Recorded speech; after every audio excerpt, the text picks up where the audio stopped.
Yo, what is up guys? It's me Exactly, back bringing some more daily NBA news, highlights, discussion, just basketball talk in general. As always though, you guys are the real MVPs for coming back each and every single day. Can't thank you enough. But now, let's just take a look at everything that is going on in the NBA. Let's go!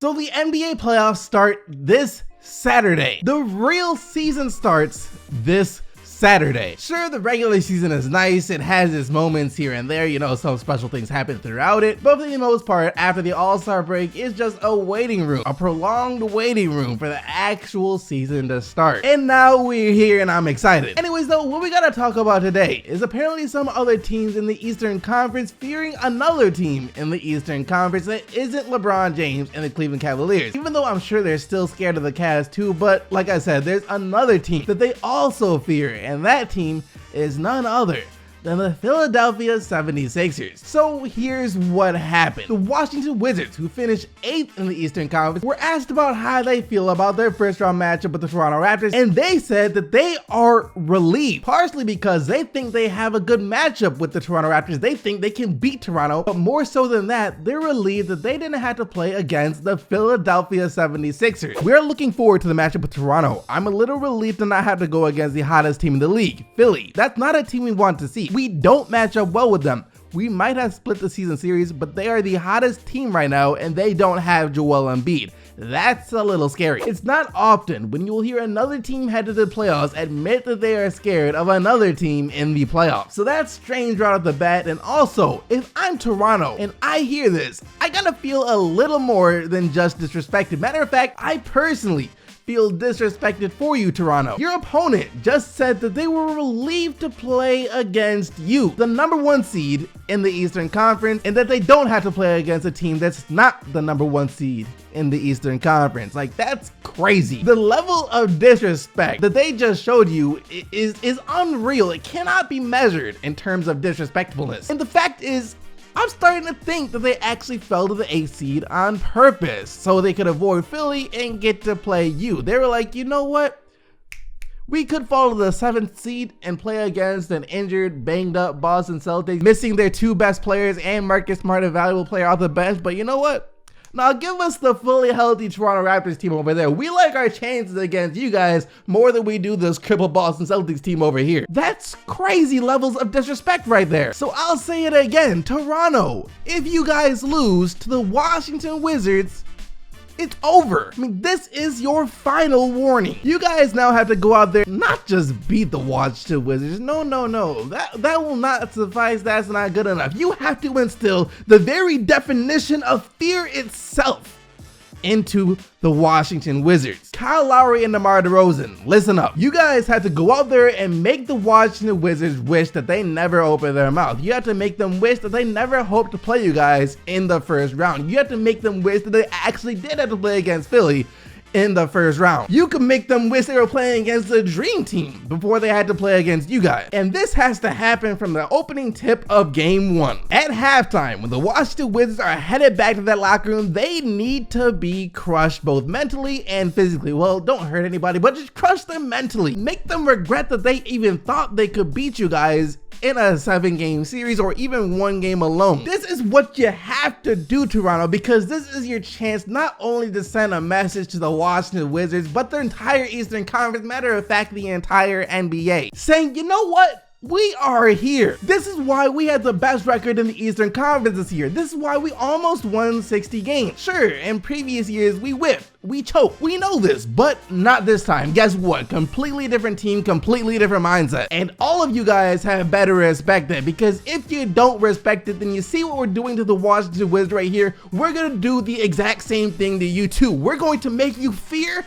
and respect it. This has to be the mindset that Toronto has, because if they freaking lose to a team that came out and said, yes, we like our chances against the Toronto Raptors, when that team is the 8th seed, when they said they'd rather play against you guys than the 2nd or 3rd seed in the Eastern Conference, if you lose to that team, it's over. I don't even think the Raptors should let this series go past 5 games. 5 games I may be pushing it, but 5 games is the absolute limit that it should take the Toronto Raptors to win this series. Any more games than that, then you're not sending a strong enough message. So that's it for the Raptors. That's all I want to talk about here. Now let's talk about Philly. And I can actually see where the Washington Wizards were coming from when they said they don't want to play against the Philadelphia 76ers, because as a Pistons fan, if my Pistons were actually in the playoffs this year, I wouldn't want to see them playing against the Philadelphia 76ers either. And that's not just because Philly swept their season series with the Detroit Pistons, but because they are the hottest team in the NBA right now. They're coming off a 16-game winning streak. They didn't lose in their last 16 games to end the season, and a good portion of that winning streak was obtained without Joel Embiid. And while he has already been ruled out for game 1 of the playoffs, he is expected to come back either game 2 or game 3 at the absolute latest. And look, teams are already going to struggle to beat a Joel Embiid-less Philadelphia 76ers. So just imagine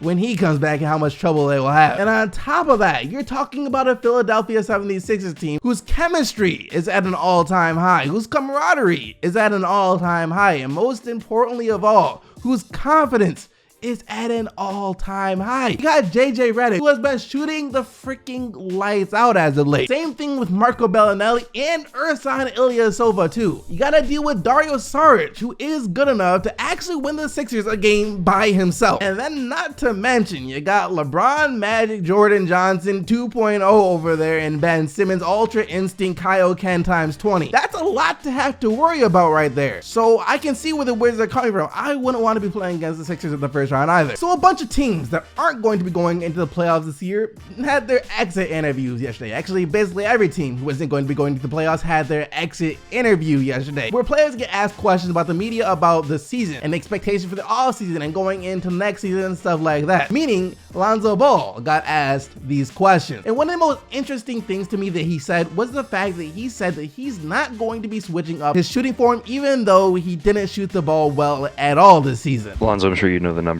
but you ended the season shooting 30% from 3 and 36% overall. Did Magic and Rob and Luke, what did they have to say to you about your shooting? And what do you feel like you need to do to improve that shot?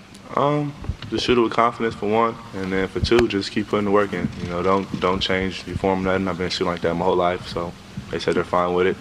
Just make sure I get the reps up. Just, perfect it pretty much. You want to be a good shooter, you got to shoot. He also said that one of his main goals this summer is to become a better scorer, is to work on his scoring. So what else do you want to add to your game besides getting stronger? What other aspects are you going to work on this summer? What will you do exactly?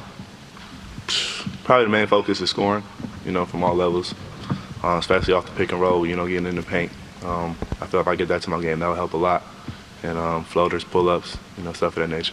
Which makes sense. The guy said he's going to be working on, quote, perfecting his jump shot, so becoming a better scorer and doing that kind of go hand in hand. The thing is, I don't know if him not changing his shot is the best thing. I mean, I can see why it would be hard for him to change his shot when he's been shooting that way his entire life, and maybe I don't even have a problem with this. What I still have a problem with and can never seem to figure out though is how did his shot get like this in the first place? I mean, when he first started shooting the ball, who was the first person that didn't try and teach him the right way to shoot? Who was the first coach that looked at Lonzo Ball shoot the ball and said, yeah, that looks good, that'll work? I just want to know the answer to that very question. I'd like to sit down with that person and have a conversation as to why exactly they didn't tell Lonzo that his shot is broken. Anyways, there's nothing we can do about that now. All that can be done is Lonzo has to go into this offseason and put in a heck of a lot of work, because he cannot come back next season shooting the ball the way he has been shooting the ball this season. It's not going to be acceptable. If he does come back next year and he's shooting close to the same percentages he was shooting this season, that shot gotta go. Either that or he just has to stop shooting the ball. Now, a lot of people do think that if Lonzo can't shoot, if he can't score, he can't be an effective player in the NBA, that he can't be a great point guard, which is not that true at all. We've seen point guards in the past who weren't the best shooters, whether it be Jason Kidd or Rajon Rondo. Yes, Jason Kidd eventually developed the jump shot, but that wasn't until later in his career. Lonzo Ball could still be a great point guard if he doesn't have a jump shot, but if he doesn't have a jump shot, he shouldn't be shooting as many jump shots as he shot this season. But the thing is, if he can shoot, if he is a threat to score, it'll make things a heck of a lot easier, not just for himself as a player, but for the Los Angeles Lakers too. So Lonzo, you already said this is going to be the biggest offseason of your career, and it is. This offseason is pretty much going to make or break you in the NBA in terms of if you can ever become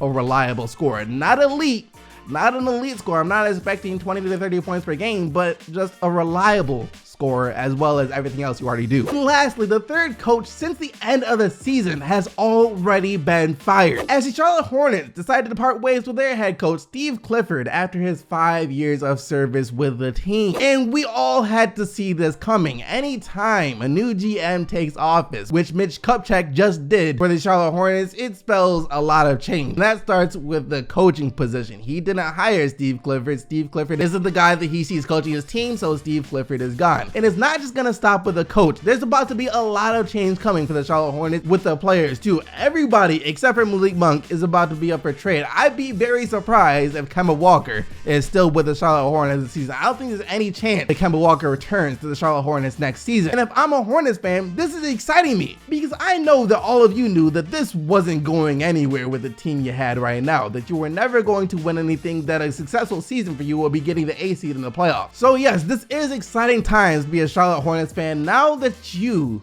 will embrace the process. And Malik Monk should be a great player next season, because he's not going to have a heck of a lot of talent around him, I'd imagine. But that actually wraps it up for today's video. Thank you guys once again for watching. Hope you guys enjoyed. If you did, be sure to smack that like button and subscribe to the channel so you don't miss out on more daily NBA news, highlights, discussion, just basketball talk in general. Also remember to check out my new app, SportsQ, today. We have a very special game going down today where we highlight the best moments from the regular season. It's about to be really dope. Once again though, thank you for watching. I'll see all of you right back here tomorrow. But until then, I am out of here.